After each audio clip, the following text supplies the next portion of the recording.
जिवें यूएस ते इंडिया की डील हुई है इहनूं किवें देखदे हो? वो 25 से 29 रुपए लीटर यहाँ पे दूध बेचने का गाँव में, तो हमारा किसान तो तबाह हो जाएगा। ऐसे ही उनकी दूसरी फसलें आएगी तो उससे तबाह होगा। की लगता है अंदर खाते समझौता हो गया या अमेरिका की कली एक आप कल जाए नहीं तो भारत सरकार को उस पर रिपोर्ट देनी चाहिए, ये चीजें गलत है तो इसका मतलब मूक समझौता है। भारत सरकार नहीं कहेगी तो समझौता हो गया। मिल्क प्रोडक्शन करने वाला किसान है वो खत्म हो गया। जैसे टर्की एक देश है, वहां पे एक भी पशु अब नहीं है। सब खत्म हो गया। करीब 30 साल पहले वहां पर पशु चला गया बच्चा। ਤੁਸੀਂ ਕਹਿੰਦੇ ਇੱਕ ਪਾਸੇ ਐਮਐਸਪੀ ਦੀ ਲੜਾਈ ਸੀਗੀ, ਪਹਿਲਾਂ ਤਿੰਨ ਕਾਲੇ ਕਾਨੂੰਨਾਂ ਦੀ ਲੜਾਈ ਆ, ਹੁਣ ਅਮਰੀਕਾ ਨਾਲ ਲੜਾਈ ਆ ਕਿ ਕਿਸਾਨ ਦਬਾਅ अब तो ये सारी चीज छोड़ के जमीन बचाने की लड़ाई लड़नी पड़ेगी। 20 साल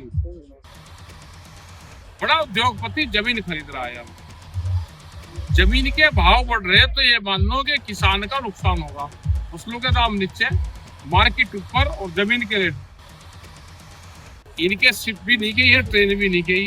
एक देश को बर्बाद करना होगा तो उसका माल उठा लेंगे, स्टोर करेंगे और जब भुखमरी आएगी माल को सप्लाई कर देंगे। तो 3 महीने जब फसल आएगी तो रेट सस्ता रहेगा और जैसे ही फिर ये 9 महीने उसको महंगे रेट में बेचेंगे।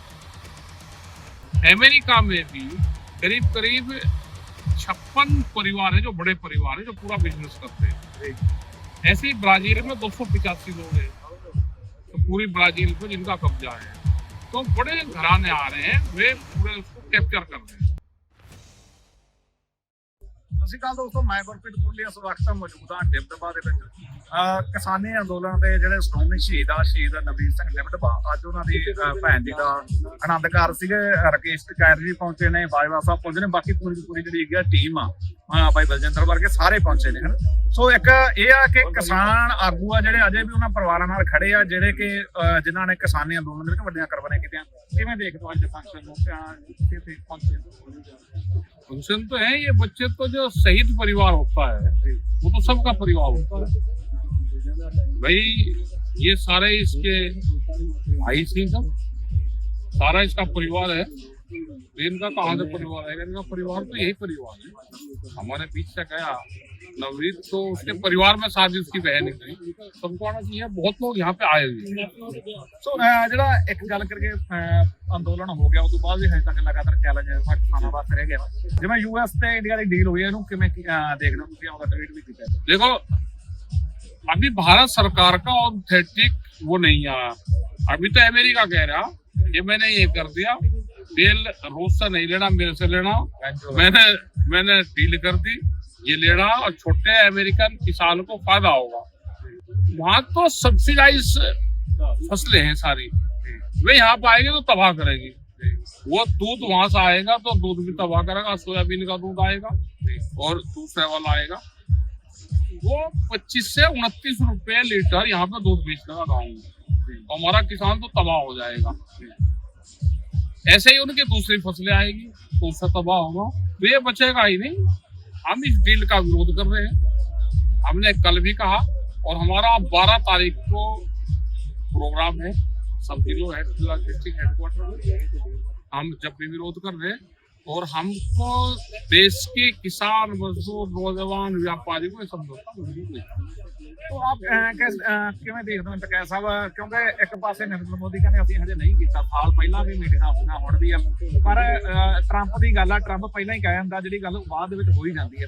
ਕੀ ਲੱਗਦਾ ਹੈ ਅੰਦਰ ਖਾਤੇ ਸਮਝੌਤਾ ਹੋ ਗਿਆ ਜਾਂ ਅਮਰੀਕਾ ਦੀ ਕਲੀ ਇੱਕ ਆਪਾਂ ਕਰ ਲਿਆ? नहीं तो भारत सरकार को उस पर रिपोर्ट देनी चाहिए, ये चीजें गलत है तो इसका मतलब मूक समझौता है। भारत सरकार नहीं कहेगी तो समझौता हो गया, वो तो इनको कहेगा कि साइन करो, ये साइन कर देंगे। ਜੇ ਸਾਈਨ ਹੁੰਦੇ ਤਾਂ ਕਿੰਨਾ ਕਿਸਾਨ ਭਰਾ देखो बहुत प्रभावित होगा।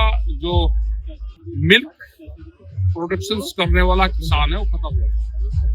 जैसे टर्की एक देश है, वहां पे एक भी पशु अब नहीं है। सब खत्म हो गए। करीब 30 साल पहले वहां पर पशु चला गया बच्चा, कोई पशु वहां पर नहीं है। यही हाल भारत का होगा। उसके साथ में खेती बर्बाद होगी, सीड उनके आएंगे जो सीड मिल रखा हुआ है जिसपे चर्चा हो रही है। वो प्लेटफॉर्म पे है पार्लियामेंट पे, वो सीट भी लाएगा। तो ये सब एक चक्र में देश का किसान और आम लोग फंसे। ਮੈਂ ਦੋ ਗੱਲਾਂ ਕਰਾਂ, ਜੇ ਤੁਸੀਂ ਕਹਿੰਦੇ 29 ਰੁਪਏ ਦੁੱਧ ਆਉ, ਮਤਲਬ 30 ਰੁਪਏ ਜੰਗਲ ਨੂੰ 29 ਦਾ ਅੰਦਾਜ਼ ਦਾ ਫਰਕ ਨਹੀਂ ਪਤਾ ਲੱਗਦਾ ਹੁੰਦਾ ਵੀ 30 ਰੁਪਏ ਦੁੱਧ ਹੋਊਗਾ। ਕਿਸਾਨ ਜਿਹੜਾ ਪਿੰਡਾਂ 'ਚ ਪ੍ਰੋਡਕਸ਼ਨ ਕਰਦਾ ਉਹ ਤਾਂ ਘੱਟੋ ਘੱਟ 110 ਰੁਪਏ, ਮੈਂ 60-70 ਵੇਖਦਾ, ਉਹ ਕਹਿੰਦਾ 100 ਰੁਪਏ ਹੋਵੇ ਫੇਰ ਕਿਤੇ ਜਾ ਕੇ ਮਾੜਾ ਵੱਡਾ ਪੱਲਾ ਹੁੰਦਾ ਹੈ। कहाँ भी गिरा 70 है तो 40 रुपए जा रहा है, ਠੀਕ है, दूध तो 40 रुपए जा रहा है किसान का। तो हाँ वो 40 से भी घट है। 2 साल में करीब करीब 20 रुपया दूध का रेट कम हो गया। 40-50 रुपए में वो दूध बेचता है अपना। किसी को डोलू में डाल कर दे देता होगा तो 60 रुपए हाँ, देता तो होगा। अगर डेयरी पे जाकर देगा तो गाय का 40 रुपए जाता है, 40-42। बहुत नुकसान किसानों को। ਤੁਸੀਂ ਕਹਿੰਦੇ ਇੱਕ ਪਾਸੇ ਐਮਐਸਪੀ ਦੀ ਲੜਾਈ ਸੀਗੀ, ਪਹਿਲਾਂ ਤਿੰਨ ਕਾਲੇ ਕਾਨੂੰਨਾਂ ਦੀ ਲੜਾਈ ਆ, ਹੁਣ ਅਮਰੀਕਾ ਨਾਲ ਲੜਾਈ ਆ, ਕੀ ਕਿਸਾਨ ਦੁਬਾਰਾ अब तो ये सारी चीज छोड़ के जमीन बचाने की लड़ाई लड़नी पड़ेगी 20 साल। हाँ, जिसमें खेती को रख दो एक पास है, मुनाफा रख दो एक पास है, और आंदोलन जुड़ जाओ। जमीन बचानी है तो आंदोलन करने पड़ेंगे। बड़ा उद्योगपति जमीन खरीद रहा है, जमीन के भाव बढ़ रहे तो ये मान लो कि किसान का नुकसान होगा।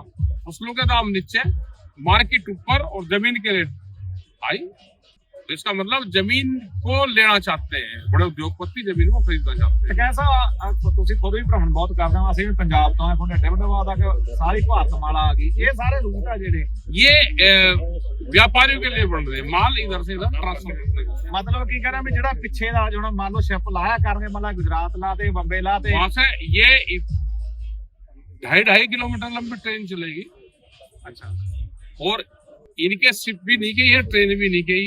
एक देश को बर्बाद करना होगा तो उसका माल उठा लेंगे, स्टोर करेंगे, और जब भुखमरी आएगी माल को सप्लाई कर देंगे। तो 3 महीने जब फसल आएगी तो रेट सस्ता रहेगा, और जैसे ही फिर ये 9 महीने उसको महंगे रेट में बेचेंगे। 56 ਇੰਚ ਦਾ ਸੀਨਾ ਸੀਗਾ, ਬਹੁਤ ਬਹੁਤ ਮਤਾ बेच देगा ये 26 में लास्ट में चला जाएगा, छोड़ के बेच बाज के सबको। पूरा कार्यकाल ना करे ये, फिर कहेगा मैं तो छोड़ दिया। और ये सरकार जो है ना, ये उद्योगपति की सरकार है। ये फिर कहेगी देखो जी बुराई उसकी थी, हमने उसको निकाल दिया। सरकार बढ़िया है, पॉलिसी सबकी एक है, इनको किसी आदमी से व्यक्ति से कोई लगाव नहीं है, इस देश की जनता से कोई लगाव नहीं है।